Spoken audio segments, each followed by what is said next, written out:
Okay, beautiful. How was that quiz? Yeah, I'm seeing some nods. Cool. Well, thanks for playing. I love talking about this stuff. I don't normally, when I took Bodhisattva Vows, I remember the week after, friends are like, oh, what did you do this past weekend? Right? You don't say, I was in this room, I invoked all the Buddhas and Bodhisattvas I could. I got down on my hands and knees, and I begged for these promises. You don't. And the idea is actually that makes you a better practitioner. That's what it really is to be a Buddhist or a Bodhisattva, is it's something completely happening internally, inside. And you go about your life as normal. Maybe normal for others. It's not going to feel normal. Everything feels different. You know that feeling, I don't know, maybe you feel it on your birthday or something, where everything's more vivid, everything's available. And it starts to feel that way. Okay, so, and it might not feel that way right away. So where's Bella? We were talking outside about horse riding, or for me, dance works.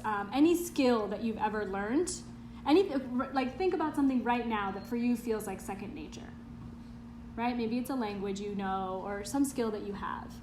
Remember back to the time when for your mind, that was something completely foreign, right? Someone told you, oh, place your fingers here, move your body like this, and you had to learn it, right? It felt weird, it felt clunky. And vows will kind of feel like that too in the beginning. Dance is a perfect metaphor for me, where you have to learn the moves, you have to learn the technique, and then you have to work it. And you get to work it, you have your life to work it. That's the whole idea. And then at a certain point, it starts to feel good. It starts to feel like interpretive dance, right? Where you don't need to know the moves, it's just going to come through you. When you're, horse riding or ceramics, I feel this too, right? Sometimes you have to really think about it. There's a lot of mechanics to it, and some days it's you could do it in your sleep. And it'll start to feel that way. That is the idea, that for this to spontaneously arise in every interaction, this wish to get enlightened. It's just there. You don't have to think about it. So that's what we're trying to get at. And because you're in this class, because we're going through all these vows, you can just relax. Once you know this stuff and you work it, you can just relax and enjoy. I don't know, that was said in this class when I was prepping for this, when I was listening to an older recording. And I've heard it in a couple of other Dharma classes recently too, so it feels like this message I need to transmit of don't let this be another thing you have to do, right? And you busy yourself with this the weight of, oh, I need to get enlightened for the sake of all beings, right? It's supposed to feel amazing. It's supposed to feel good. And once you have just the seed for the wish, which you have since you're in this room, and once you start to learn the vows, you can relax. You can actually relax. So you have something that's going to save you ultimately. That's the idea. So we'll keep exploring that. But just to situate us, so we are on class 4. We've gone through the motivation for taking vows, which is to get ultimately, truly happy, right? Not pretend happy, but totally, actually happy. The types of morality it would take to get there, right? So if you remember that verse from Je Tsongkapa, the wish is not enough. Just the wish to want to get enlightened is not enough. You have to do something about it. What do you do about it? You keep your morality. And morality isn't this boring thing of, oh, these are all the things I can't do, right? We talked about morality very simply. It's, I'm going to stop hurting myself. One bucket of morality. I'm going to stop harming myself. I'm going to start doing good things for other people, right? I'm going to start collecting good stuff. Virtue, things that result in good things. And then, third bucket of morality, I'm going to do it for the sake of all beings. I'm going to do it even if no one else does it. I'm going to do it even if it doesn't give me the results I'm looking for. I'm going to do it for the sake of all beings. That's morality. And then we talked about the ceremony, right? Who can take vows, who can give you your vows. So today we are on the first half of the root vows. Does anyone remember how many total Bodhisattva vows are there? 64, cool. How many root vows? 18. So today we're going to go over 9. Half of the root vows. We're going to do 9 today and 9 next week. Yeah? And we'll talk in a second about why they're called root vows. And then that puts us really nicely in position for a Dharma in Practice workshop with Je. So all of you might not know Je. She's amazing. She's taught these same courses and this content for a long time and practiced it in the world. She owns a business. She has a family. There's a lot to learn about how to be a bodhisattva without telling anyone you are. And so she's going to do a workshop, and that'll really be based off of what you're all looking to sort of get out of it. So talk. If you have any ideas about what do you want to do in that workshop, let me know, because we're still putting it together. Is that going to be separate than the Tuesday night? Or it's going to be on a Tuesday night. Okay. So it's going to be like, so imagine we have this Tuesday, next Tuesday, the following Tuesday is going to be that workshop. And then we have the second half of the course, and it will culminate in a vow ceremony that's here. That's also a Tuesday evening, just the next Tuesday after this course is done. And you're all invited to that. So you can come to this ceremony if you already have vows and you want to renew them, right? You can come if you only have refuge commitments, but you want to take bodhisattva commitments. And you'll get all of them in this ceremony. You can come if you don't have anything and you want to take on these vows. You'll have an idea of what they are.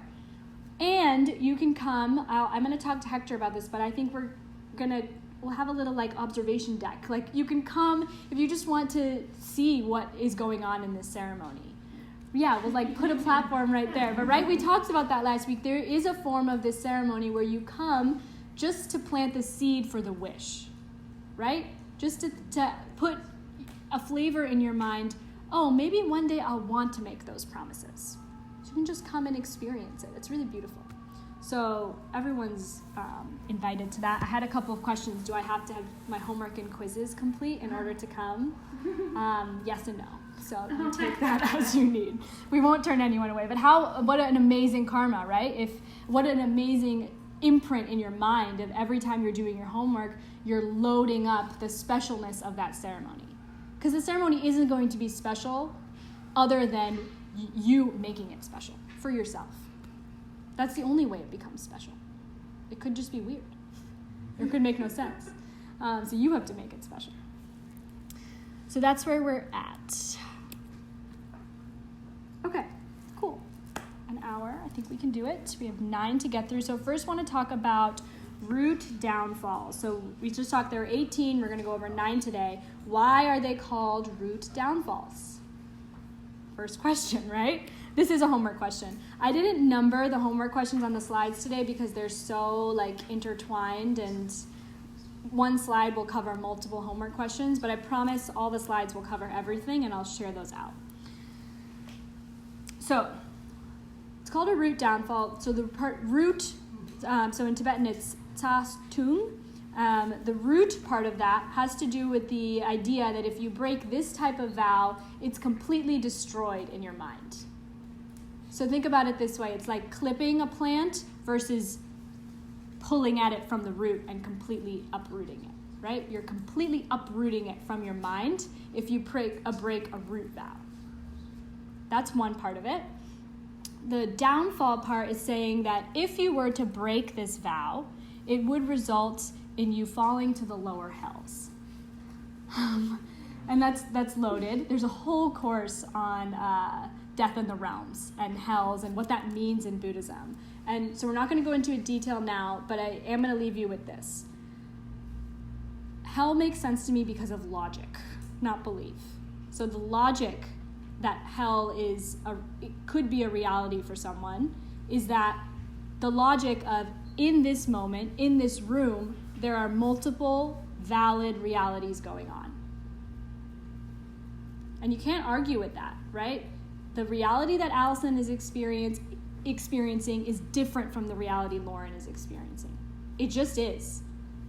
There might be some shared, aspects of it. Western science proves this as well. They do it with colors, for example, and they were to say, if I were to look at that plant green and Brad were to look at it, we might both agree that it's green, but the green that Brad sees is different than the green that I see. They'll say it's like a familiar hallucination. If I were in Brad's mind seeing it, it would look like a familiar hallucination. But it's not the same reality. So by that logic, if the number of realities going on here is just the number of minds that are here. There could be very much a reality that is hell. Hell meaning endless torture, particularly of the flavor that you cannot do anything to get yourself out of suffering. Hell is when you can't practice the moralities. Like you are in so much physical, mental, emotional turmoil that you could not think about someone else, right? That you could not stop hurting someone else. That's what hell is. That's what creates a hell realm, that you couldn't actually get out. That becomes hell. So that's the other part of a root downfall. Don't get too scared because it is very hard to break a root downfall. It really is. Like when you're breaking, if you were to break one of these, there's a whole class we'll talk about how to do it. But like you'd really have to know that you're breaking it. You'd have to take joy in the fact that you're breaking it. Like you'd have to want to. It's called the 4 chains. We'll go over it. So it's hard to do this. The definition that works better for me is a root downfall. It's called a pampa in Tibetan, or a defeat. They're defeats when you break a root vow. And so what are you becoming defeated by if you break a root vow? What are your enemies? Your bad karma. Can you defeat karma? No, it can defeat you. Mental afflictions. Incorrect view. Incorrect view being one of the mental afflictions, yes. It's mental afflictions which give rise to karma. So, like 50%. But yeah, it's mental afflictions, right? Your enemies, the worst enemies that you could ever encounter, it's not anyone out there. It is what we call mental afflictions. A mental affliction is anything that bothers your mind. They say actually not even bother, harasses your mind. So when I think mental affliction, I think back to my first retreat with 3 jewels in Nicaragua, in the tropics.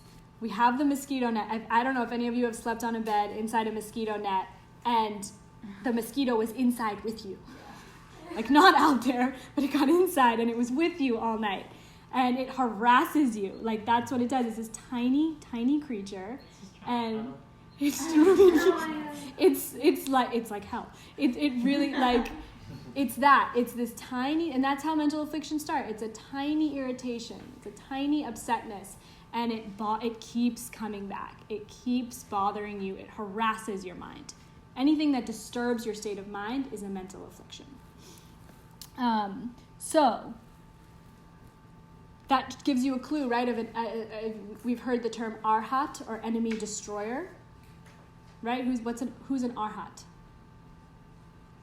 Someone who can't even plant any poor karmic seeds because they know how they play out.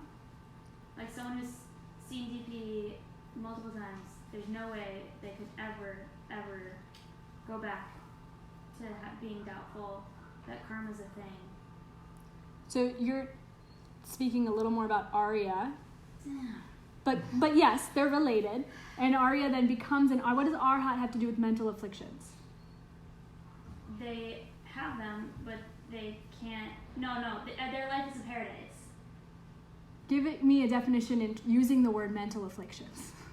They can't possibly see things as mental afflictions because they are living in paradise. I don't know. I think That's pretty good. Yeah. I was looking for an Arhat is someone who's in nirvana, Yeah. which is the permanent cessation of all your mental you want that afflictions. word in there. So that I just to break it down, yes, you are getting very nuanced, and it's true. But simply an arhat, or someone who's reached nirvana, just means the end of all those mental afflictions. You wake up in the morning and you don't feel anxious. You don't have a single moment of anger or sadness or laziness. That's a mental affliction. Or pride. Right? Someone who's completely removed those from their mind. They've destroyed all their enemies. Enemy destroyer, arhat. Someone in nirvana. So that's what I was looking for.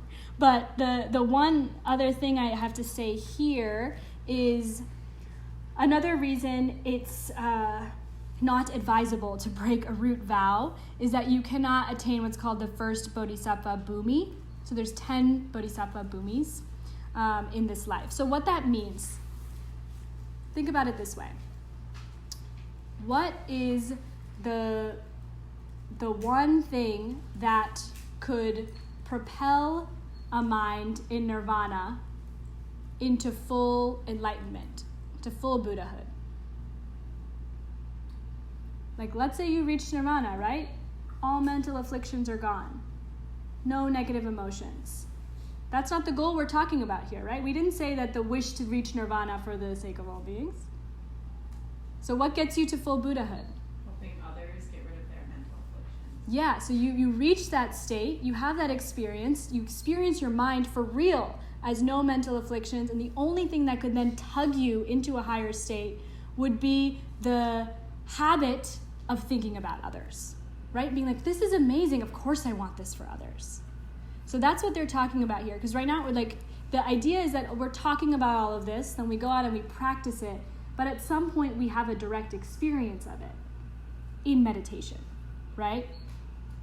You're in meditation, you reach nirvana, the only thing that could, again, drag your mind from that state to something higher, to something that could fully, totally free you, would be if you had that wish as a habit, right? That means as you go around in your life, any good thing that happens, you have to be like, oh, I wish I could share this, right? Any bad thing that happens, oh, I wish no one has to experience this. You have to make that habit. You have to build up that muscle memory. Then in those deep experiences, like seeing emptiness directly, highest state of meditation, then that wish could come up and move you from a state of nirvana, arhat, into Buddhahood. Does that make sense? And that has to do with the first Bodhisattva bhumi.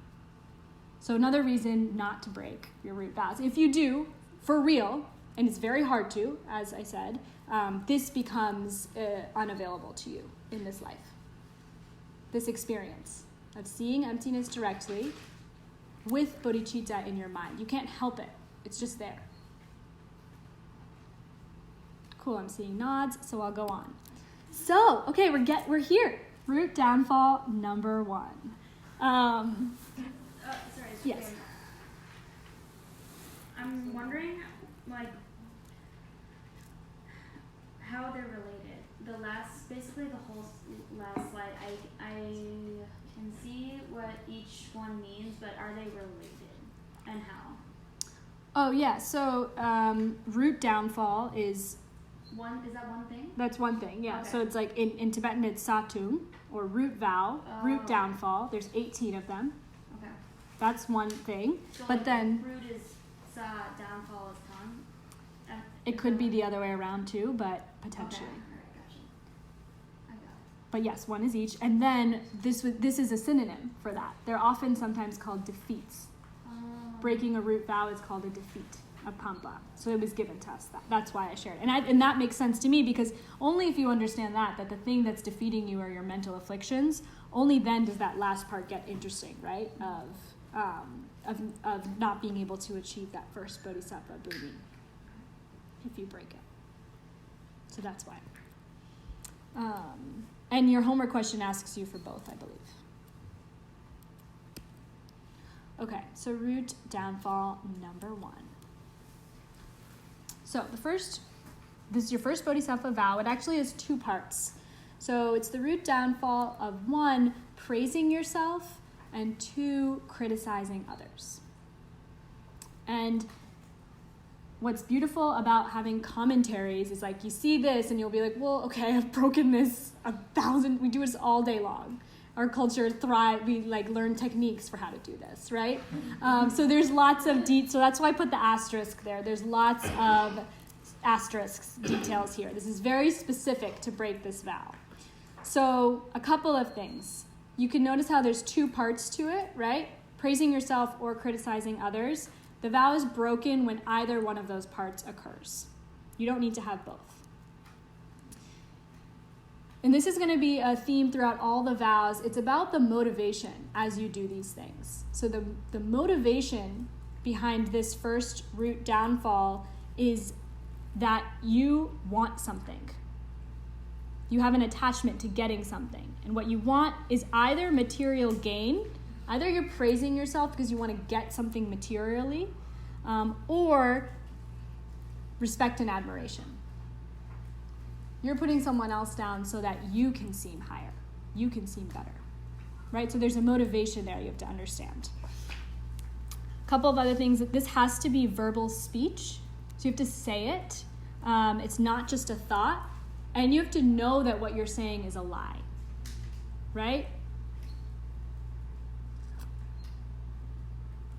Let me get through it, and then, because maybe I'll answer your question. And the person that you're describing this to, so let's say I'm talking to Eric and I'm like, hey, I say something terrible about Zoe because I want you to like me. I want your respect and admiration, right? And I know it's a lie. I know Zoe's an amazing person.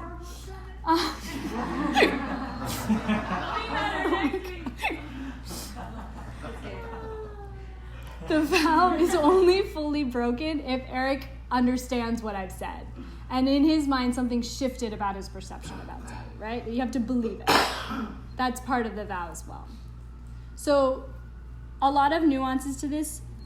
Traditionally, this has to do with, so Je Tsongkapa is giving us the commentary on all this stuff, right? Because you just get this vow and you're like, okay, what? I do this all the time. So he's telling us really what this is getting at is Buddhist practitioners talking about other Buddhist practitioners. And if you want to get even more specific, it's about Mahayana practitioners, about people with the wish to get fully enlightened, talking about other Mahayana practitioners, right? There's all sorts of Buddhists. So it's when a Mahayana practitioner puts down another Mahayana practitioner, or pumps themselves up, and it's not the truth, and they say that to someone else and change their mind about it, that's when you're breaking this vow. That has to be the motivation behind breaking this vow. So it's very specific. Yeah?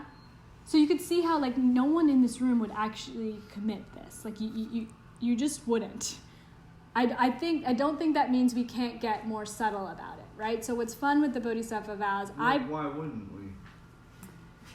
I really don't think you would, Tom. I don't mean why wouldn't, but it seems doable. No, it does. It does seem doable. It's true. It seems much more doable than I imagined. Politicians. Mm-hmm. I was even thinking about when I found out about the mind only school, I was like, guys, did you hear the other side? I was like, but so would that be a version of this? Not lying. That wouldn't be a version of this, but there is a version of that coming later. Okay. Because this one, the main motivation here is wanting something, right? It's wanting the material gain or the respect and the admiration. Okay. What you're talking about, that does come later. What if you're on a job interview? It's I'm so great, you should hire me. So Exactly. That's money. That's exactly where my mind went when I first saw this vow. I was like, does this mean I need to tear out my resume? Yeah. Does this mean I can never go on a job, right?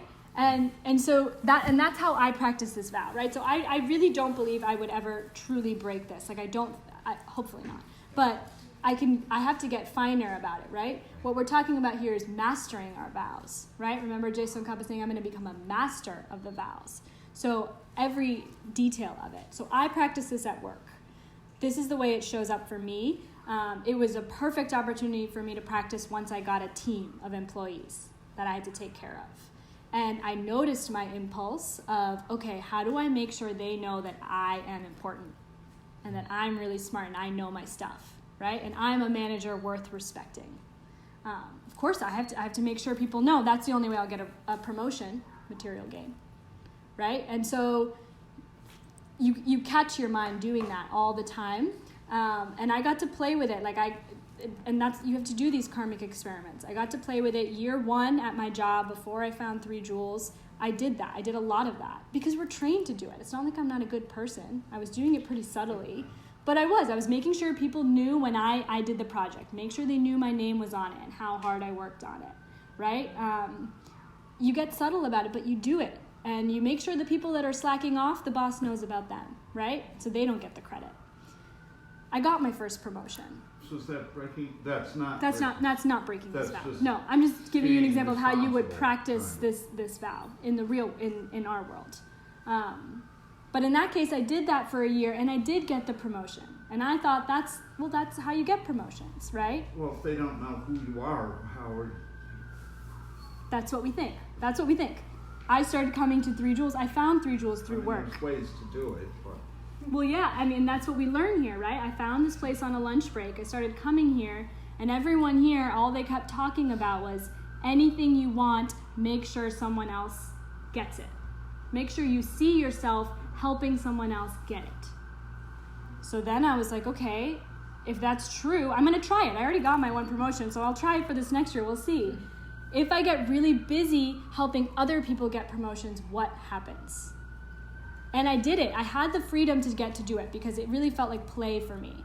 I literally did this. On reports, my name would be first, and in the design stage, I would move it to the end. And I'd put my employees first, right? It's like a great business thing. Anytime anything went wrong, I would take the blame. I'd be like, no, it wasn't them. It was me. I'm responsible for this. And anytime anything went really well, I'd give it to them. I'd be like, you have no idea. They rose to the occasion, right? I did that for a year. Got a promotion. Like really I kind of stopped doing my own work and I just got busy doing that. So where do promotions come from? Right? You have it's cool. For me, that experiment really verified things. It's a lot, my second year was a lot more fun than the first year. What if you don't see yourself doing it? Like I'm like I want to help others in their on their healing journey, but I don't see that I'm actually helping them. As in, would you see that you're trying? Or what do you mean?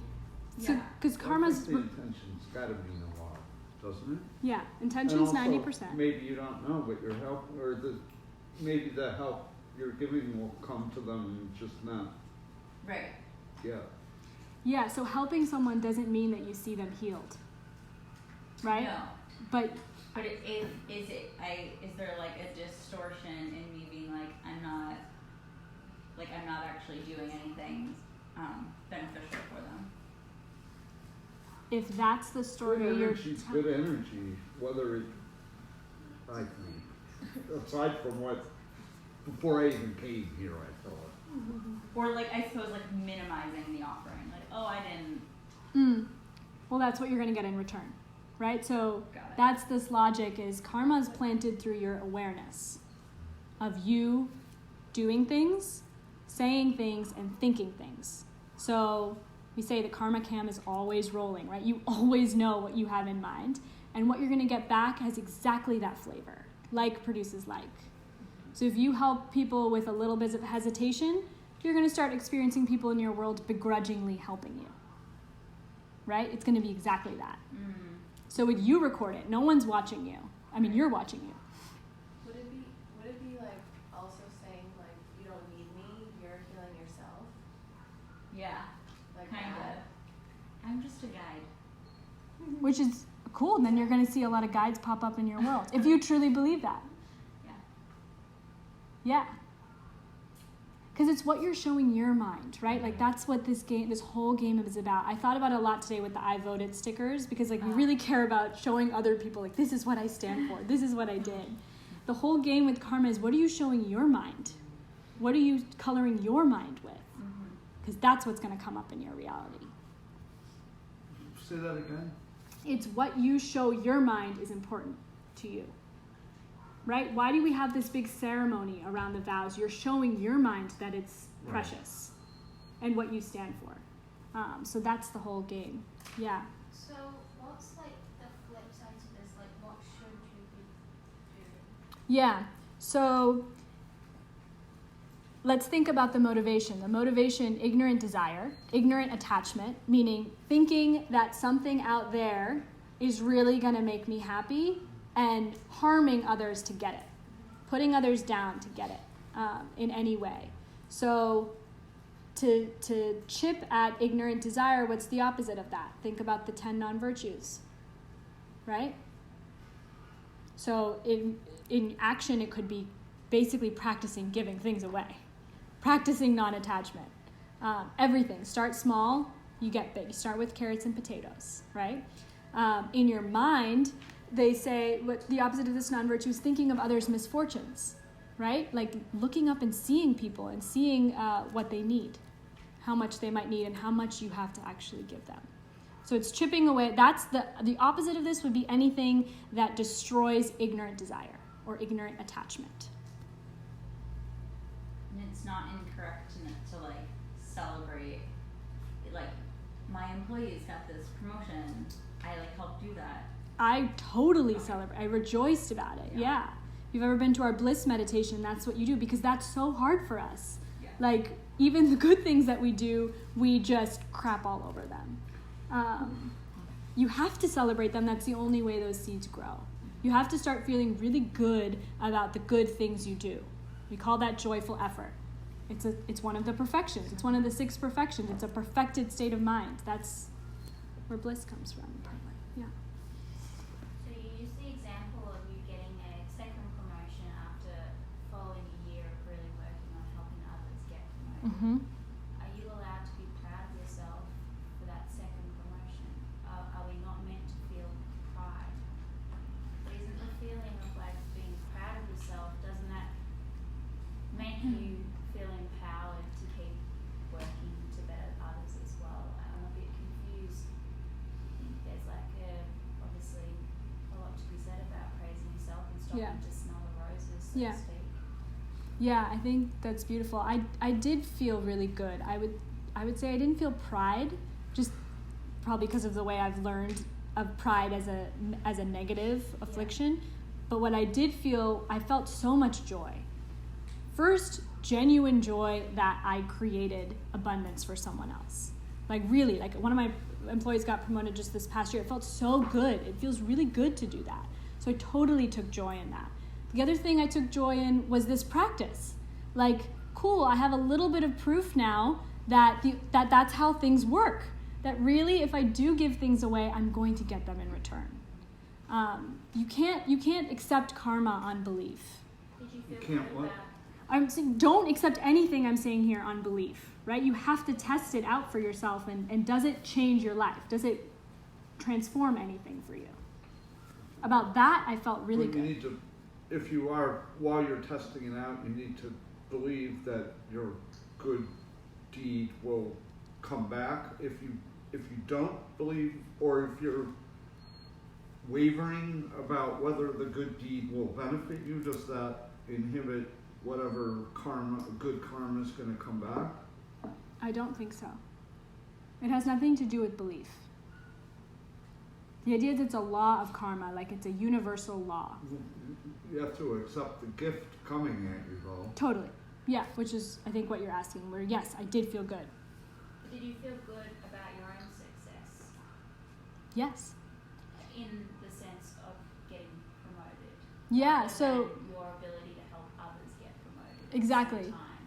And not just that, I mean, of course it's amazing to have abundance or have a relationship or have stability in your life because then you can actually help others, right? Like it's really hard when you're sick in bed to think about others, let alone help them. So of course it's worth reaching this state. That's kind of what game is also about, is like completely fall in love with your life and create a life worth loving so that you can invite others into it.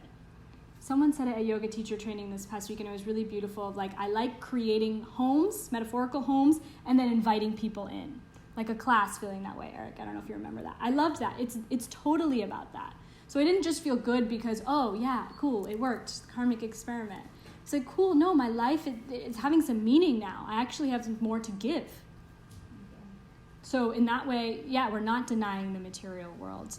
It's very powerful to work here. It's just, what are you doing? It's the inside thing, right? Externally, to my coworkers, nothing really looked different. I still showed up to work every day and did what I needed to do. But internally, experience totally different.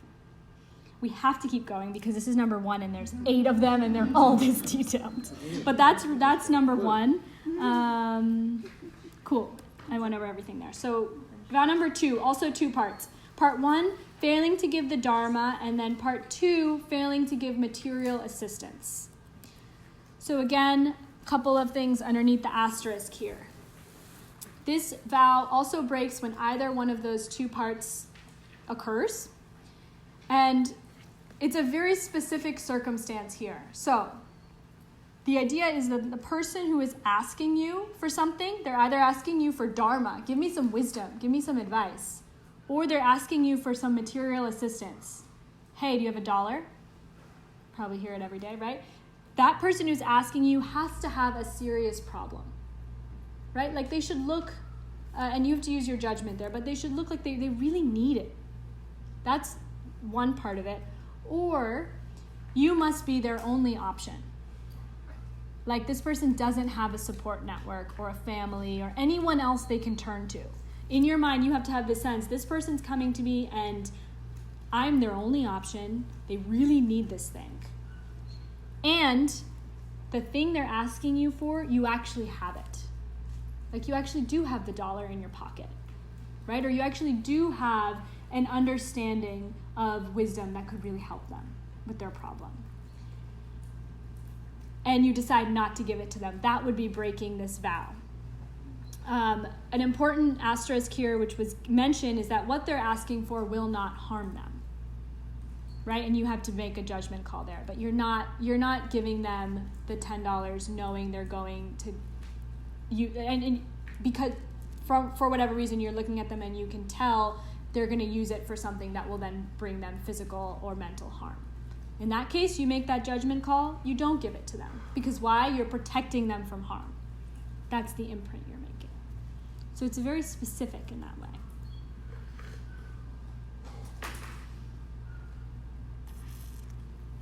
The idea here, again, ignorant desire is the main motivation. The thing they're asking for, you don't want to give it up. You want to hold on to it. That's the motivation here. It could be a material thing you want to hold on to or some sort of knowledge or wisdom that you have. Does time count? Like if you wait? Someone's asking you for help time. and you feel like you can't give your time to them? It's saying failing to give dharma or material assistance. So I don't think time would fall into either one of those. Usually they're very specific about these vows, so I would say no. I mean, again, as a master of the vows, you probably would have a sense that not giving away your time would then in the future lead to those days where you feel like you have no time. Where else do those days come from? But breaking this vow, this root downfall, it wouldn't be that. Okay, so these first two root downfalls that we talked about, what's the main perfection that they're going against of the 6 perfections? Of giving, perfection of giving, number 1, right? They're having to do with this thing of, I want to hold on to what's mine. It's the opposite of the Bodhisattva attitude of, take it, it's yours. What's mine is yours. Yeah? Okay.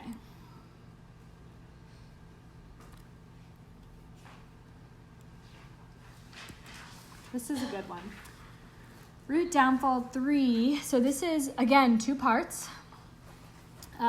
First part is failing to accept someone's apology, and the second part is striking them, like hurt, violence towards them. And it's a very particular situation. So they're saying that the situation that's happened is that over time you've developed this anger at this person, you've held on to it. Like they did something to make you upset or something, made you angry, and you've held on to that anger over a long period of time. And then they come to you asking to explain themselves, like asking for forgiveness, and you deny it, right? Out of spite, you say, no, I'm not even going to listen or entertain that. Or you let the anger boil up so much that you actually strike them, hit them when you see them. I'm sorry. I mean, no, it's just, for me, I don't, the only time I can remember feeling this way was towards my little sister I growing think up. throwing a drink probably counts. Physically hurting them. Yeah, it's physically hurting them. But I don't know, I felt this way about my little sister growing up. I don't know if people have siblings, but remember that? Where they would do this little thing, and then and she's my little sister, so of course days later she'd come up. We would write apology letters to each other. But I would take it and I'd rip it up or something. I'd be like, I'm not even gonna look at that. knowing it would hurt her, right? I'm like, no, I'm going to keep my anger. I know that's going to hurt you even more. Me not forgiving you. It's that motivation. It seems reasonable to me. Yeah. Or just like beating each other up for the remote. Like this happened Not often. usually. They're once in a while. So what they do say though is spontaneous altercations and fights are not included. So this vow, it has to do, the motivation, the main motivation is the sustained, continued anger. Guilty. It's anger that you let fester. I just think of my little sister with this vow. And they say that what's the thing that feeds anger? Master Shantideva, Bodhisattvas, little sisters, yeah. As he says in the Bodhisattva's Guide to the Way of Life, it's upsetness. It's a little feeling of irritation, of annoyance, of upsetness. You let it linger and it grows into anger. Sometimes it's really big to start with. Sure. So this should start to, so there's so many things this relates to, right? I think of perfection of patience, not getting angry. That's what this is referring to, right? Being patient in Buddhism has to do with, it's not just getting angry or not getting upset at little sisters. It's in situations where you really should get angry, you don't. So what I think about here is, shouldn't the Dalai Lama be very angry at the Chinese? They destroyed his home and destroyed teachings and a generation of these practices. Shouldn't he have anger towards them? Isn't that deserved? Dalai Lama, embodiment of Bodhisattva, right? And he doesn't. If you hear him talking about the Chinese, he loves them. He has love for them, right? And he has an understanding of where does everything in my world come from. It's not them. No one took it away from me. There's something in me that's forcing me to experience this reality this way. The only thing worth getting angry at is my own misunderstanding, or is the own mistakes I made in my own mind that would then produce this reality. There's no one out there worth your anger.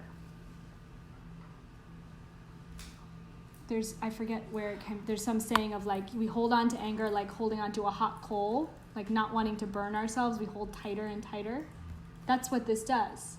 It destroys everything. There's all these things about anger in Buddhism. But it is the main enemy. Like if there's a general to your army of mental affliction enemies, it's anger. The worst is justifiable anger. There's no such it's thing as harder justifiable to- anger, is what they say. There's no such thing as No, I justifiable know. anger if you That's why I understand added where quotes, your world but I comes mean, from. that's hard to not hang on to. Yeah. Yeah, but they're saying even that this applies. No, my experience, I tend to agree with their conclusion. Don't do it. Take it from me.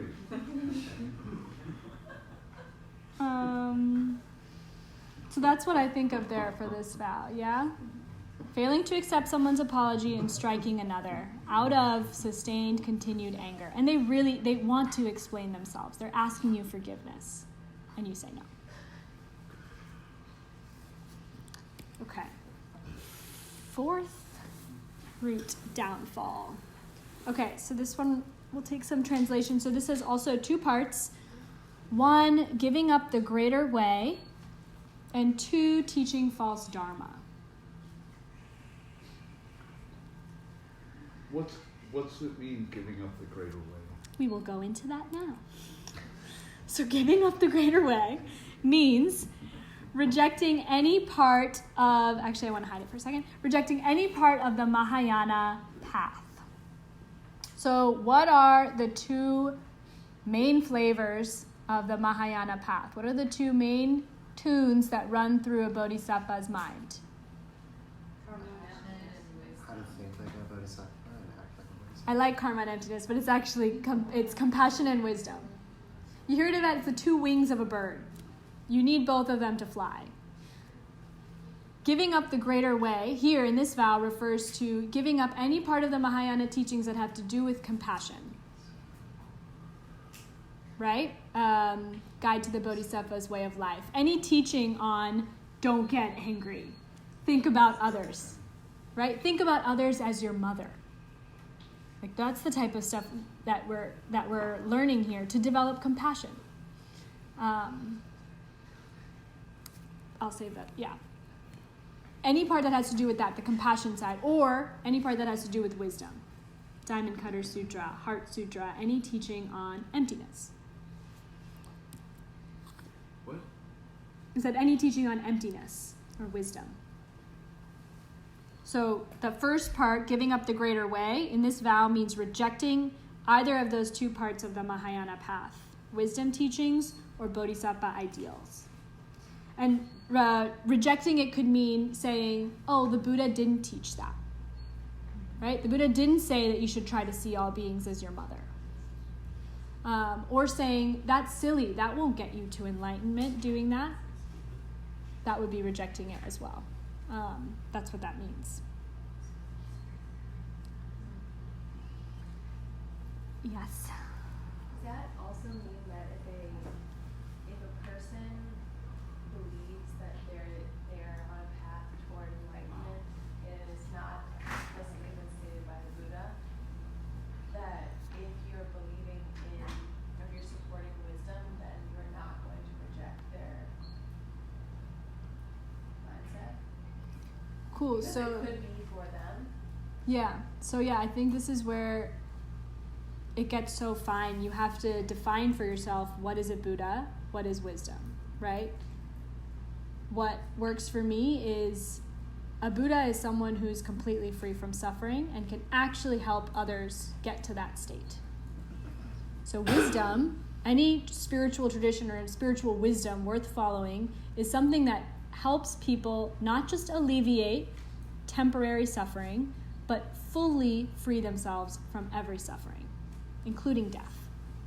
If you validly perceive someone as receiving teachings that will do that for them, that's a valid projection from your mind, right? That is your reality. So you have to work with that.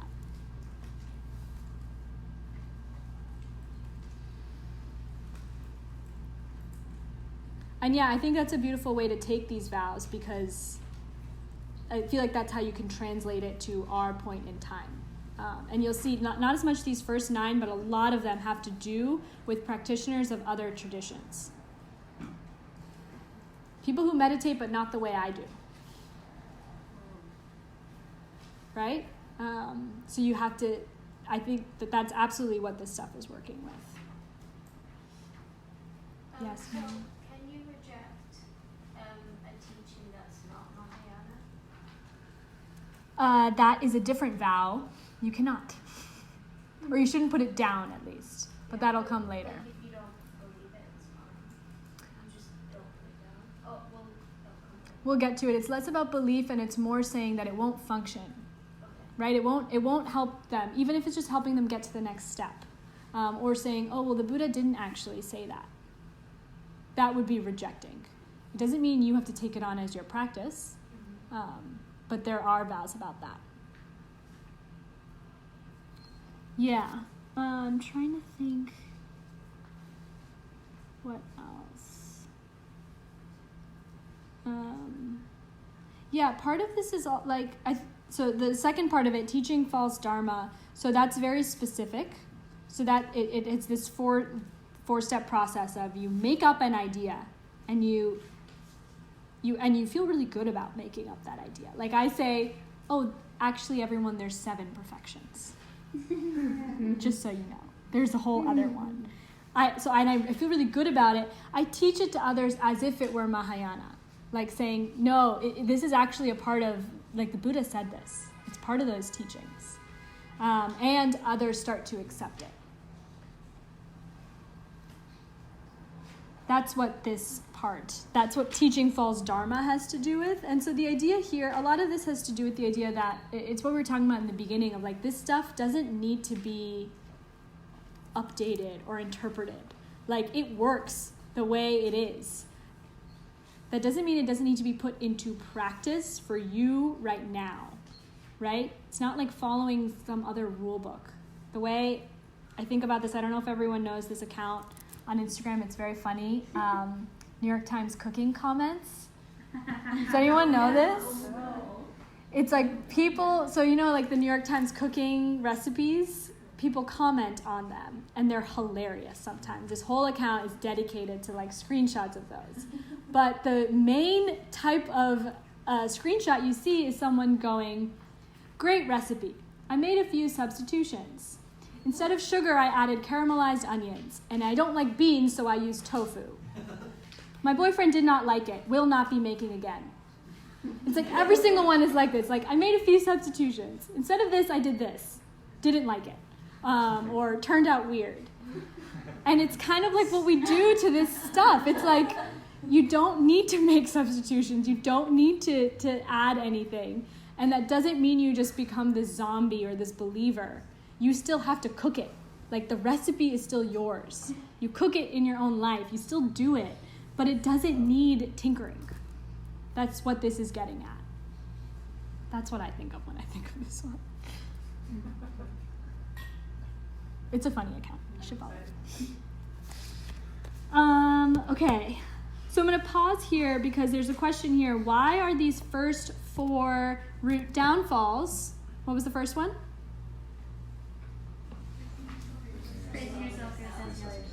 Cool. I won't go through the others, just seeing if you're paying attention. But why are those first 4 and not 8? Because you'll notice they all had 2 parts, right? You notice how each of the first 4 root downfalls we did had 2 parts each. So why are they not just given to us as 8? Why are they 4?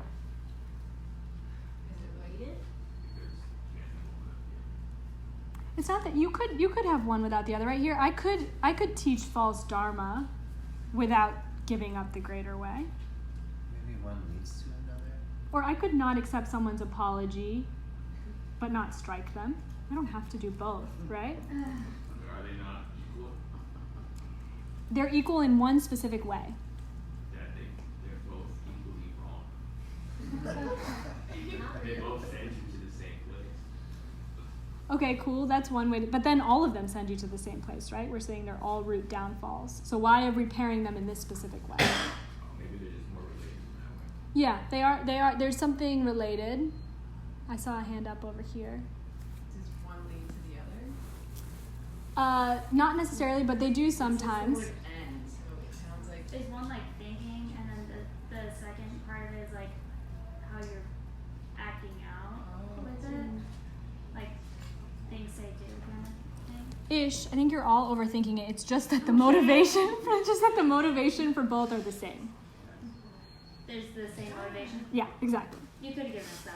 I'm sorry. You just wanted us to fail earlier. I just wanted to do some dissertation. Some of the motivations repeat themselves, so. They do. Yeah. They do. So why wouldn't you just say like 1 and 2 are actually 4? Oh, well, 1 and 2 is slightly, they both are ignorant desire. One of them is for, though, ignorant desire for material gains and respect and admiration, right? And the other one is for something else. So it gets really fine. But Yeah. it's a question. So it's a motivation with the result. Exactly. Okay. Yeah. The result will take the flavor of the deed, but the idea is that they're grouped in this way because the motivation is the same. I forget why I put this here. It might have just been comedic relief. It's because you keep getting the wrong answer, and you're really mad. No, I'm It's not. like, it's not your fault. It made sense to me when I was putting it together to put this here, but I mean, it has to do with it always comes back, like the blame game in Buddhism, it's always turning the finger back to yourself. What about Right? it? The blame, you can't, the blame game in Buddhism, it's like you can't really ever blame someone else for your problem or What your if you suffering. blame yourself in the first place? Then do you blame them? So then get more, no, There you go. Cover all your bases. kind of. then get more refined. If you Then beat yourself don't blame mercilessly, yourself, blame your then- mental afflictions. Don't blame yourself, blame your mental afflictions. Because you are not your mental afflictions, right? You are not anger. You are not laziness. Those are things you have. and they can be completely eliminated. So what you can definitely, it is a practice, we learn it, you start to blame your mental afflictions. You start to see them as this ugly enemy responsible for every suffering in your life. Everything. And then you get... Aside, I'm trying to do something like that. Perfect. No, that totally, you blame your mental afflictions. That's why I said here, this is all your fault, you to your mental afflictions. Yeah, I think that's what I put there.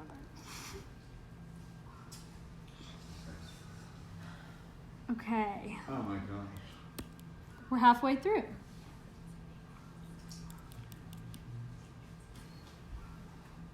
Yes, cool. Okay, fifth root downfall is the root downfall of stealing what belongs to the jewels. Who are the jewels?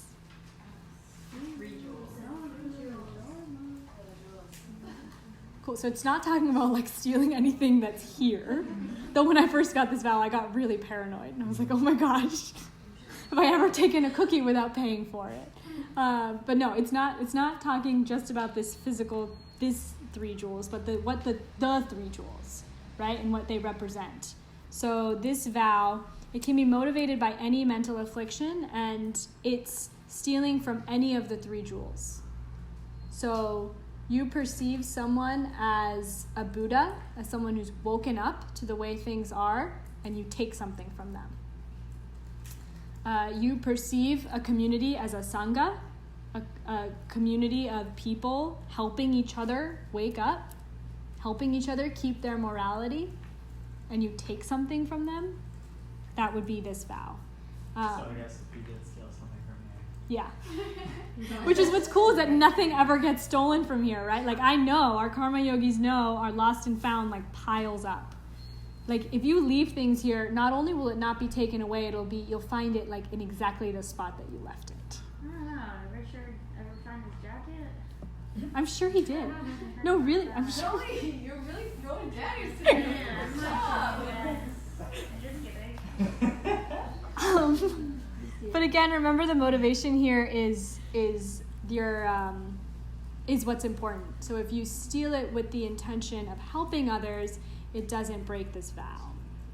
So I was trying to think of an example there. The example I think of is when the Tibetans had to flee during the Chinese invasion, and they took things, right? Like they took texts from temples or whatever they could grab.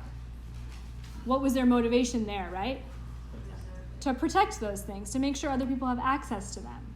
That, in this case, wouldn't be breaking that vow, I'd say, if that's what they had in their mind. You stealing the cookie to give you sugar to do the orientation. Like, you weren't, when you took the cookie, you didn't intend to steal it. You're just like, I need this energy right now. Fair, yes. Thank you. What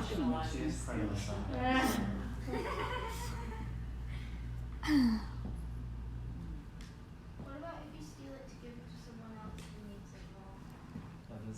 That is stealing with the motivation to help others, so it doesn't break the vow. Hey, Wait. I'm getting some Wait, Balenciaga. Yeah, because would you want to give something stolen to someone else? So I go to Whole Foods and like steal a box of cookies so that I can give it to the homeless man outside. Okay, Rob. That doesn't. Yeah, but I don't think that goes back to that vow. If you don't have the thing to give, then you can't give it. That's its own vow. If someone's asking you for something and you have it and you're their only choice and you don't give it, you break that vow. This is a separate one. If you see Whole Foods as one of the jewels, right? Like it's very specific. Okay. Walk in, Doesn't cross that it. answer the question? Doesn't that answer the question? The part about if you have it, that kind of cancels out taking something that's not yours to give to someone else. If you already because have, it's already saying you have to have it. You know, it's saying yeah. if you have This it. is about So, yes. so that would kind of cancel out that idea of Yeah. thinking it's okay to steal a cookie and give Yeah. to somebody on the street, right? Because you don't actually have it. Yeah. No, the thing that's happening here, it's the stealing is the part that's important. Do you have something, Tyler? Yeah. How do you steal from the Dharma? What's that Yeah. mean? What does that mean? The way I think about that is kind of similar to the first one, the false dharma thing of like you take an idea from the dharma and you say it's yours. Hey, listen to this list. It came from me. I had this realization, and it's a teaching from the Supriya Sutra. That would be asked one this way I question think you too 'cause could. it's confusing, and it can also be like things that represent the three jewels. So, Yeah. like if there's a Buddha statue, or if there's like a text which represents the Dharma teachings, like stuff like it can be a little bit more tangible than. But it also goes to what your point is, or what you just said. But it can also be like if there's a text, scaling that text. Buddha Dharma Sangha, yeah. Yeah. Oh, Do you want me to read what is written in his personal? mm-hmm. He says, you commit this in the following way. There's some material wealth or object which has been dedicated to the three jewels. Although you have no right to do so, you intentionally take the thing yourself. You do so either by yourself or by having someone else do it with you, and by any of the various ways. Thieving I don't know what he meant right there. Robbing by force, taking it away through some clever means. It's Yeah. completed when you obtain the thing. Yeah, and it says it's completed when you think, now I have it, it is mine. Yes. So it's this feeling of ownership after you've taken it. It's mine now.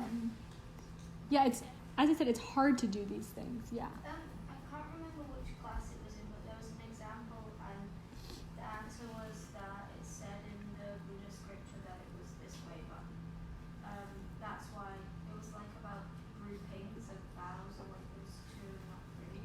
Yeah. I don't remember which, but would that be technically like they're changing scripture? Or like the wisdom? I'm trying to find the example. I'll ask you. Yeah. I know what you're talking about. Like Je Tsongkapa does that a lot, right? That's why we call him like the great reformer, is that he took all these misconceptions that existed about spiritual practice, not dissimilar to the time we're in now, and cleaned them up and was like, no, here's the source. This is really what he was saying. I wouldn't say that's stealing the Dharma. That's doing the opposite. It's protecting the Dharma. Yeah, stealing it has this flavor of taking it and being like, it's mine. I taught it. I came up with this. And it's also not changing it, it's just refining it. Mm-hmm. Yeah, it doesn't mean you can't. That's why I give examples, right? That we have to work with it with what we have. It doesn't mean you can't put it through the filter of your life and your experience. You have to do that.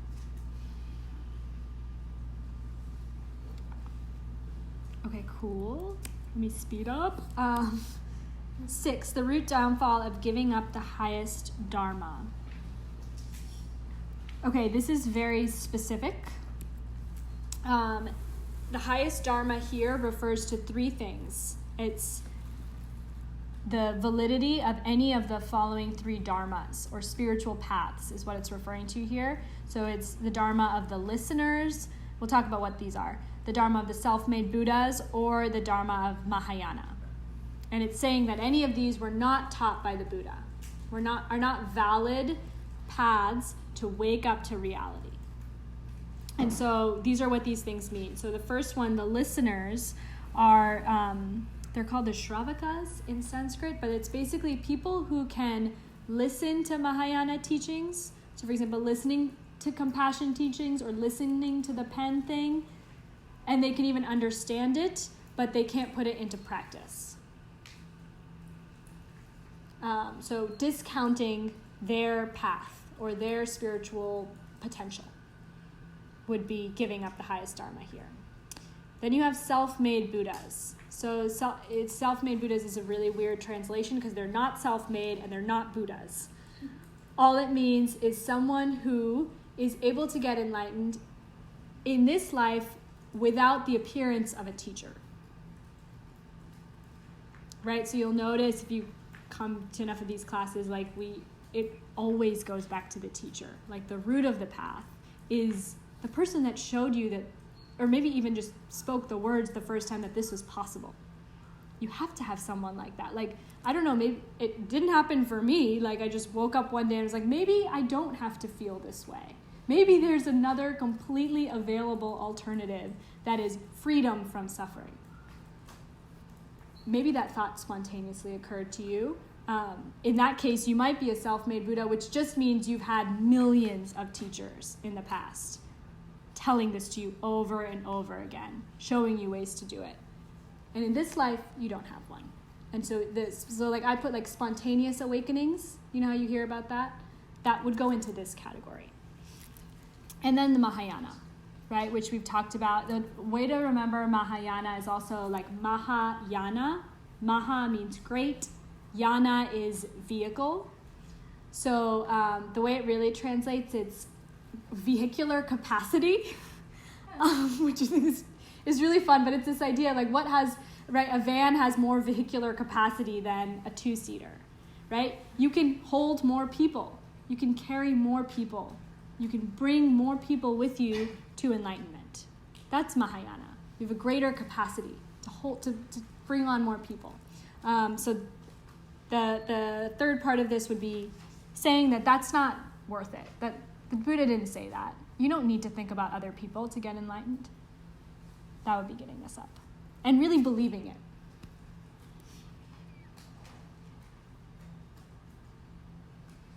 Cool.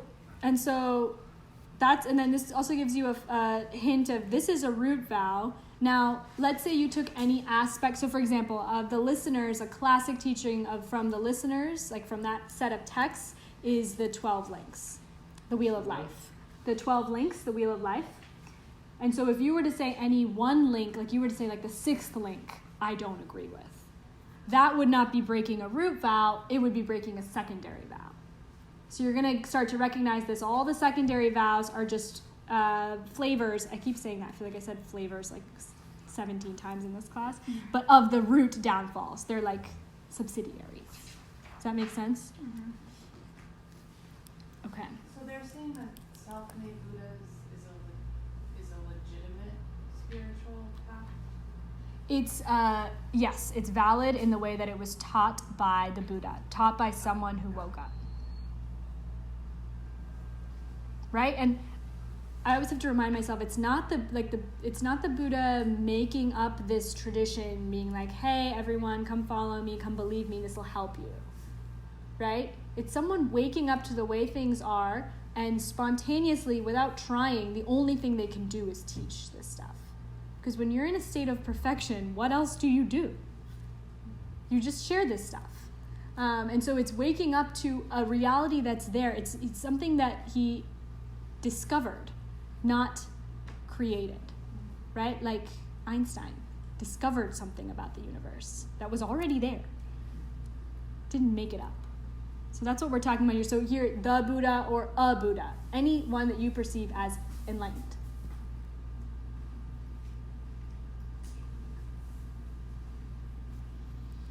Okay, let's see. We'll just speed up a little. Number 7, the root downfall of taking away the golden robes and the rest and removing someone from the status of ordained.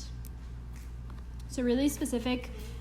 Here, golden comes, this was a little fun fact that I found amusing, but golden comes from the color of the breast feathers on a duck in Tibet. That's what it refers to, but you can think about it as the saffron robes. Yeah, like that, that saffron color robe that you see that people wearing. And the idea here, the root downfall occurs when you make someone disrobe themselves. This isn't just like you strip them naked. It's like you make them give their vows back or renounce their the vows and the commitments that they made. So you make someone disrobe themselves, you physically disrobe them by force, or you make them give back their vows. Would you have to be a teacher to break this? So this is cool. So actually what this is designed for are kings and princes in the time of the Buddha, right? Someone who actually had the power to do these things. Which is kind of cool too, like a clue as to the types of practitioners there were using this stuff. Like, I don't know, I often tell myself, I'm too busy to get enlightened. I have this job I have to do, right? I have all these things I need to do. And it's like this stuff was designed for very busy people and people with a lot of power and influence and activity in the world. And this is what it's designed for, like that vow in particular, kings and princes.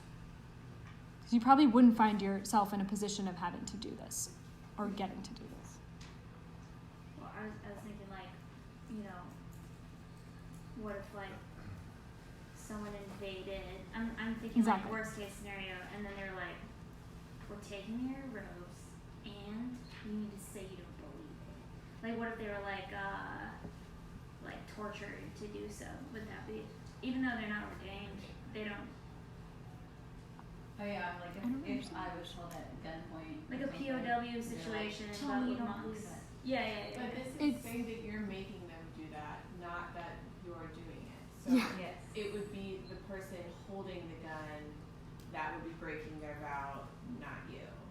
That's not your intention. Yeah, because if someone, what they say is if it feels so,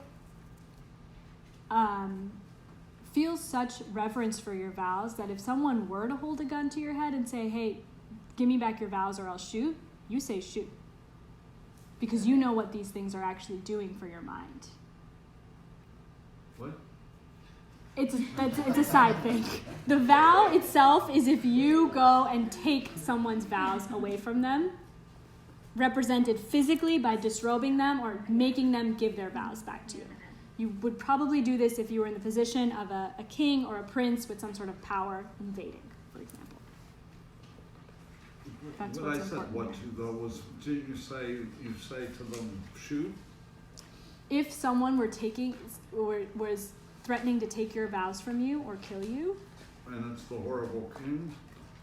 yeah, it's kind of separate from this, but yes, you would, if you really believed that these vows, that these things you have in your mind, which have the power to travel from life to life with you, if mind indeed does not stop or start, then you would say shoot, yeah.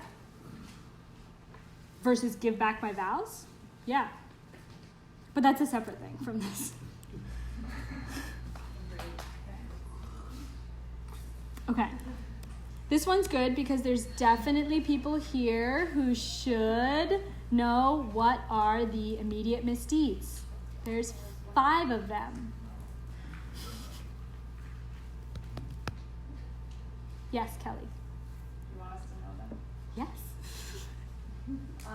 Killing your mother, Mm-hmm. killing your father, Mm-hmm. killing an arhat, Mm-hmm. attempting to draw blood from a Buddha, Yep. breaking up Asanga. Nice. Cool. Cool. ACI7, how karma works, we talk about these immediate misdeeds, right? What makes them immediate? They say that you go directly from this life into a lower rebirth or into a hell. There's no intermediate stage. There's no bardo stage. It's an immediate thing. So that's what they are. They're heinous things, right? These are not in the right order, which we know from ACI7, in terms of order of severity. But they are killing the people who gave you birth, right? Who gave you this vehicle, in some way or another cared for you to whatever degree they could to give you this vehicle to then do things with. Killing your mother or your father. Killing an arhat. We talked about someone who's achieved nirvana. Causing a schism in the Sangha, so breaking up a spiritual community of people you see validly practicing morality, waking up together, and trying to harm a Buddha. These are good reminders about what the vows are doing. So when I first heard this, I was like, why is it, if it's true that Buddhahood is this all-perfected state, omniscience, complete love, body of light, how could I ever harm a Buddha? Like, what's happening there, right? How could I, if there's an arhat, someone who has no mental afflictions, how can I kill them? How could I really cause them pain? Because people who don't have that would be angry. Okay, that's one thing, but why does that? You're saying that's the reason not to do it? That someone would kill them. People who aren't those things, that have no knowledge of those things. Okay. then So it's the a effect part they of would have them- on others' a minds? Part of them wants that, but they don't know that. Okay. So it causes them to be angry and to act upon those things and do the opposite of what's right. Cool. At least that's what I think is shown throughout history of people that have been similar or moving figures. Yeah. That's usually Yeah. I think that's cool. Yeah, just not protecting others' minds and what's available to them. But I think it also extends to your own mind. Like, it goes back to, why do you have to ask for your vows? Why do you have to ask 3 times for your vows? Right? All that someone, if someone really has these promises and you come and ask them, all they want to do is give them to you. So why do you have to ask? And why do you have to ask 3 times? It's just like the I voted sticker. It's what you are showing your mind is what matters here, right? What you're showing your mind as important is what's going on here. So if you see someone who's really reached this enlightened state and then you try to harm them, it's not going to affect them. It's definitely going to affect you. Well, we wouldn't want to harm anyone anyway. Totally. Because murder is wrong. Yes. But, Oh. but what I'm saying is that the people that would, Yeah. because I can't talk from why I would harm anybody, period. Yeah. I never have and would never intentionally do so. Uh-huh. But for those that have, or that have seen, or when you analyze how others think or why they do things, Yeah. it's usually because there's the basic emotions, things like anger, Mhm. or wanting something that someone else has, and a mix of just all those types of ideas and the rackets that they have in their mind that kind of get to them. So they're perhaps it's us who have not reached out to those people in time to help them enough that they've gotten to a point where now they're starving inside, and they do something to anybody, not just some of them, Yeah. but especially Yeah. those people because they have the most of it. Yeah. So they're more of a target for those that have none. Yeah. But Yeah. And that's exactly the Bodhisattva ideal. Is actually, that's what it means to save people, right? To try to become the savior of humanity. It's that. It's recognizing the suffering that people are experiencing, the state of mind they do have, and trying to do everything you can to help them, including perfecting yourself. Yes. But at the root of it, if you're taking these vows, then there's like an assumption that you know what an arhat is, and you know what a Buddha is, and that when you're taking the vows, that you're very conscious of that. So we're not even speaking about people that are, have like so many mental afflictions that they want to kill others, or they'll like accidentally like kill a Buddha or something. This is like something where you know exactly what you're doing, where you know like this is a Buddha and I'm going to kill him. Yeah. And In the case of this vow, yes. Yeah. But agreed, But murder is just wrong. I think that is true. But I would wonder if you did one of these things, then took these vows, and then realized what you had done, how that would play out. Yeah. I think of it with, and actually I wanted to make this announcement because one of the parts of taking these vows is keeping them, right? Like you don't just go to the ceremony, get the vows, and then you have them in your pocket and you're like, cool, I have my vows. The way you have your vows is by checking your mind for them, to be like, am I actually keeping them? So once you do that, you hold yourself accountable all day, every day, watching your mind. But what we do is we meet every 2 weeks, and you actually do a purification ceremony together. And from what you were saying, it just reminds me, because part of the start of that ceremony is you actually say, I have broken all my vows, right? I have killed my mother and father. You literally say all these things. Maya, it seems like you were going to say something. Kind of Buddha not show up in any form. Mm-hmm. So it could be like a cockroach in your house and you make vows and this cockroach is showing up to teach you to protect life and you kill it. So it could be even that. Yeah. Yeah, and I think that's part of why you say that in these ceremonies is you really don't know. You don't know who anyone is. But it's also what makes life with these vows really fun. Like that's how things go from ordinary to not so ordinary. Is you start to do this like second guessing thing of wait, who is that person really? What is this situation really showing me? That's how life changes. There's no other place. Like, you can't get on the plane and get to enlightenment. It's not like that. I used to think it was. I was like, okay, I need to get out of samsara and go somewhere else. And it's not like that. It's right here. It's like on the flip side of all those ordinary interactions we have. I forget your question, Stephen, / where we were going with it. But anyway. No question. Okay. No question. Just, it made me think of something that Lama Zopa Rinpoche dealt with. Somebody that had killed their mother. And then they wanted to take these vows, and they were like, what do I do? Like, I've already done it. Yeah. So it makes me think of Buddhist purification, which we don't have time to go into tonight, but tomorrow there's our very first moon ceremony, which is completely inspired by this sojang, or purification practice.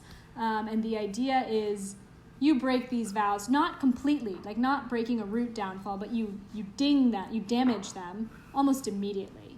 And if you haven't in this life, you have in a previous one. And so there are ways to purify things. So you can come tomorrow if you're curious, and we'll go more into that. Next week. It's tomorrow, right? What? The moon ceremony? The moon ceremony is next week. Never mind. It's next Wednesday. Sorry. It's next Wednesday. Okay, we're a little over, but we have one more vow. Is that cool? And then we'll be done with the first 9. And this one's important. So they say of the 18, the worst ones are number 9 and number 18. So this is a kicker. Good thing you got it today. Right? And it's the root downfall of holding wrong views. We have to talk about what wrong views are, obviously. No,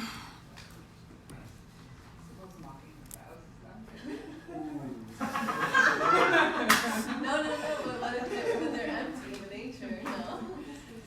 Wait, there was a Instagram story on 3 Jewels today that said, it was panning around the room and it said the views at 3 Jewels.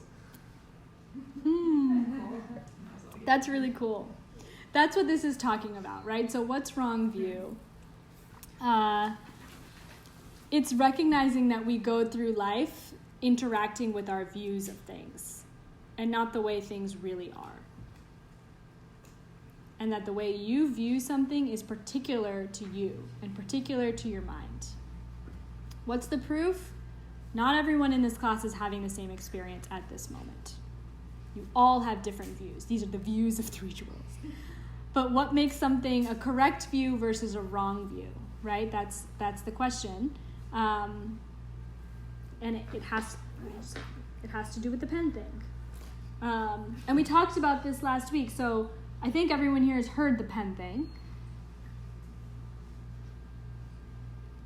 And I don't know your name, actually. Jeremy, sorry. You said, well, the dog's just wrong. Right? It is a pen, the dog's just wrong about it. And I've been thinking about that. In an objective view, yes. So Objective to reality that we live in, physical reality. whose? Ours, because it's physical, even the dogs. So what we're exploring in this idea, when I say wrong view, it's not wrong in the way that, because for me it is validly a pen, and for the dog it is validly a chew toy. So it's not wrong in either one of those ways. I would say subjectively he's correct, or she, whatever the dog. Yeah. But objectively, no. Objectively, he's repurposing the pen. But So it's he's still a like pen. beyond. But it's a pen, though. So what happens And when, he what shouldn't happens, He had ink poisoning. yeah. And therefore he was wrong in doing what he did. His actions had a consequence to them. Mm-hmm. Because he thought something that was incorrect in physical reality.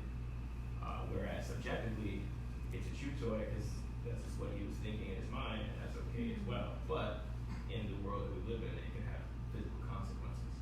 Totally. So now let's just remove all the humans and the dogs from the picture. What happens when we all get up and leave the room, and all the dogs get up and leave the room, and this thing is just sitting there?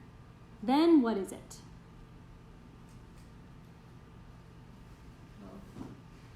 You have to sit with that. That's what we're talking about here. That whatever. It's a pen in a room. What Is if it? was a bomb and no one was here? It's still a bomb and it might go off. Totally. I'm not denying that. No, but I'm saying because I think the idea was like if no one's there to experience it correctly, then it can be whatever we, nothing or whatever we give it. But there are certain things that if I'm not there to experience it, that doesn't mean that it's not doing something that's going to affect everybody in its real life situation. Yeah, and I'm not saying, because you just said, I'm not saying that you can be whatever I want it to be. When I come back into this room, it's forced upon me as a pen. Or a bomb, if we want to use that example. This applies to everything. I only use bomb because you said if we left the room. Yeah. Right. So if we left the room, it still has qualities that if I imagine it to be a chew toy, or even if I'm not even thinking about it, it still has consequences for the thing that it is physically. But then we're experiencing those consequences.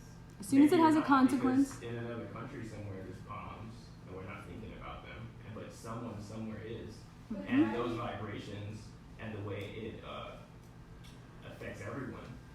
It still is moving air. It's still moving energy around. This room and a bomb goes off, I would have to experience that from outside the other door, right? So I think that's not the point. I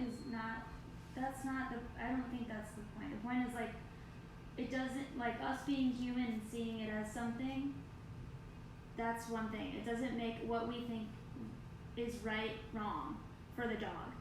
Like, it's not right or wrong. The dog isn't right or wrong. Like, whoever the perceiver is, that's what it is. But the point is not what it is and what it does.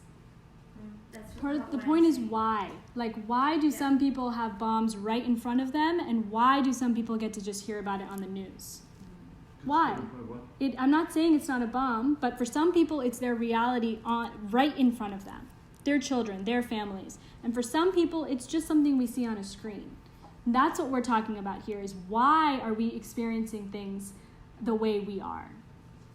That's what has to do with wrong view.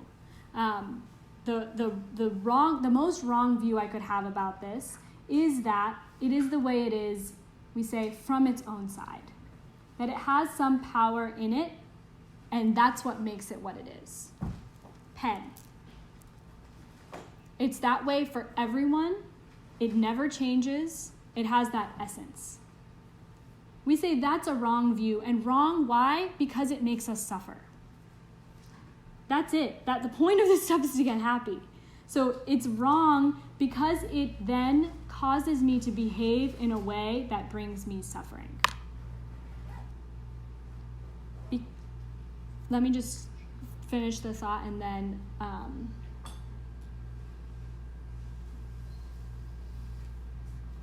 because I hold on to my view that this is a pen, that it's just something that's forced on me, and I think the dog is wrong, and I kick the dog, that's really why we have bombs. That's really why we have wars. That's what this philosophy is saying, and I'm not exaggerating, because a small seed of violence towards others, it grows. That's what happens. So that's what we mean by wrong view. The ultimate wrong view is not analyzing something and seeing that it is in fact empty of a nature. Not that it doesn't exist, but that it's empty of a nature other than how I'm forced to experience it based on what's in my mind. Karma. And just in the case of this vow, I want to get specific. They say two really specific things. Is this root downfall of holding wrong view? One is denying that law of karma, right? Saying and it's not this karma is not this force out there, that someone's keeping track of. You have this much karma and you have that much. No, it's cause and effect as it functions in the mind. So it's saying, no, my mind has nothing to do with the way I experience things. And I can do anything, and anything can come of it. If you really believe that, denying the law of karma, that would be holding a wrong view. And the other one here, and we have to be careful here, is saying, and really from the bottom of your heart, believing that past and future lives don't exist. This does not mean that you need to believe it. In fact, there's many places the Buddha says you should doubt everything I say and test it against your life experience and test it using logic. All I'm saying is maybe you don't believe in past and future lives, or the proof hasn't been laid out for you yet. You can't say for sure you know that it's not that way. You can't. So whether or not you know it, coming to these classes, you all have this shelf that's developing in your mind, developing inside your mind. It's called the spiritual shelf. And we're going to say, like, shelve things.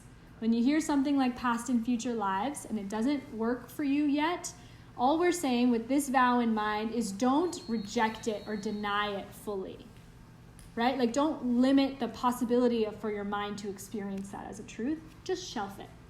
Perfect thing to meditate on or to contemplate on later. Why? What it's doing, it's solidifying this wrong, incorrect view that we have where we keep messing up our reality and where it's coming from. We keep thinking it's out there coming at us, that things are just a certain way, and that's the way things are. And it's not like that. If it is, really, then enlightenment isn't possible. But if every single thing is empty, including the way I see myself and my mind, forced upon me, not decision, then, only then is enlightenment possible. Only then could something flip from suffering into enlightenment. Talk about the spiritual shelf. I wrote that in my notes. I talked about that. So you only break these, you really have to believe them from the bottom of your heart. Like, no, F karma. Absolutely not. Like, it doesn't mean that you can't be working with these things or doubting them and investigating them. I just want to make that really clear. Okay. I'm happy to stick around, but it is a little bit over time. That is all the content that I have, though.